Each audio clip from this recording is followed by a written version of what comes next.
से हैं आप लोग। उम्मीद करते हैं आप लोग अच्छे होंगे। आज हम लोग किरण आड़े खींचने के नियम पढ़ेंगे। किरण किरण आड़े खींचने के क्या क्या नियम होते हैं।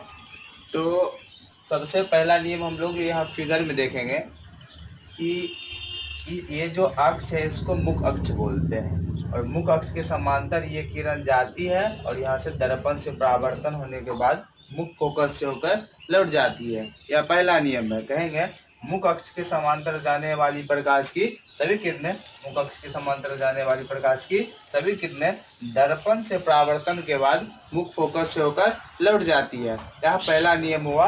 आप चित्र देख करके भी समझ सकते हैं। ये मुख अक्ष हो गया और इसके समांतर ये किरण जाती है और दर्पण से परावर्तन के बाद मुख फोकस से होकर लौट जाती है। ठीक है। अगला नियम है, ये मुख फोकस हो गया और इससे ये किरण जाती है और दर्पण से परावर्तन के बाद मुख अक्ष के समांतर लौट जाती है। कहेंगे मुख फोकस से होकर जाने वाली प्रकाश की सभी किरणें मुख फोकस से होकर जाने वाली प्रकाश की सभी किरणें दर्पण से परावर्तन के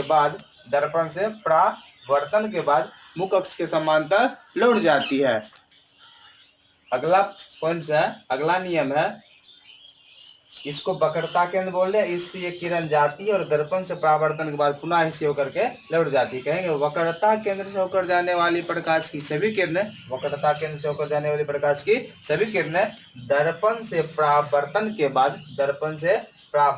बाद पुनः उसी होकर के लौट जाता है। यह तीसरा नियम हो गया। और चौथा पॉइंट में हम कह सकते हैं कि जितना कोण के साथ किरण आपतित होता है उतना ही कोण के साथ किरण परावर्तित होता है। जितना कोण के साथ किरण आपतित होता है उतना ही कोण के साथ किरण परावर्तित होता है। अब हम लोग पढ़ेंगे प्रयोग के द्वारा अवतल दर्पण की फोकस दूरी ज्ञात करें। आपको कह दिया जाए कि प्रयोग के द्वारा अवतल दर्पण का फोकस दूरी ज्ञात करें, तब कैसे ज्ञात करेंगे। कहेंगे प्रयोग के द्वारा अवतल दर्पण की फोकस दूरी ज्ञात करने के लिए हम एक अवतल दर्पण को लेते हैं और उसे सूर्य की ओर घुरा करके रख देते हैं और एक कागज के टुकड़े को लेते हैं और दर्पण से धीरे धीरे खिसकाना प्रारंभ करते हैं। जब सूर्य का स्पष्ट प्रतिबिंब इस कागज के टुकड़े पर बनने लगता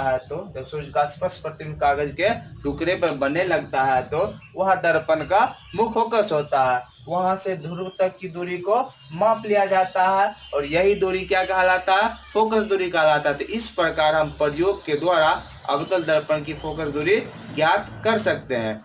क्वेश्चन क्या है, प्रयोग के द्वारा अवतल दर्पण की फोकस दूरी ज्ञात करने के लिए हम एक अवतल दर्पण को लेते हैं और उसे सूर्य की ओर घुरा करके रख देते हैं और एक कागज के टुकड़े को लेते हैं और दर्पण से धीरे धीरे खिसकाना प्रारंभ करते हैं। जब सूर्य का स्पष्ट प्रतिबिंब इस कागज के टुकड़े पर बनने लगता है तो वह दर्पण का मुख फोकस होता है और वहां से सूर्य तक की दूरी को माप लिया जाता है। तो इस प्रकार हम प्रयोग के द्वारा अवतल दर्पण की फोकस दूरी ज्ञात कर सकते हैं। अब हम लोग नेक्स्ट टॉपिक पढ़ेंगे गोलीय विपथन। गोलीय विपथन क्या होता है, तो इसका डिफिनेशन देंगे। बड़े द्वारक वाले अवतल दर्पण में मुख अक्ष के समांतर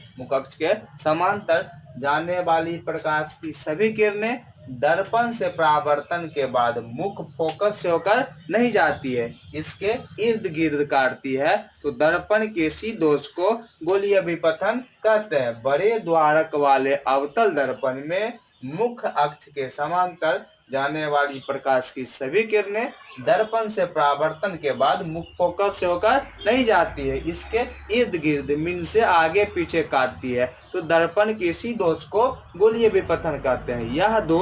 यह दोष परवलयिक दर्पण में नहीं पाया जाता है। इस वीडियो में इतना ही रहने देते हैं। अगले वीडियो में हम लोग किरण आरेख खींच कर देखेंगे कि वस्तु को कहाँ रखेंगे, कि उसका प्रतिबिंब कहाँ बनेगा और वस्तु का आकार क्या होता है। जब वस्तु को वक्रता केंद्र पर रखते हैं, जब मुख फोकस पर रखते हैं, तब उसका प्रतिबिंब का आकार क्या होता है। ये सारा चीज हम लोग नेक्स्ट वीडियो में पढ़ेंगे। इसमें लंबा हो जाएगा, इसलिए इसको यहीं तक रहने देते हैं। धन्यवाद।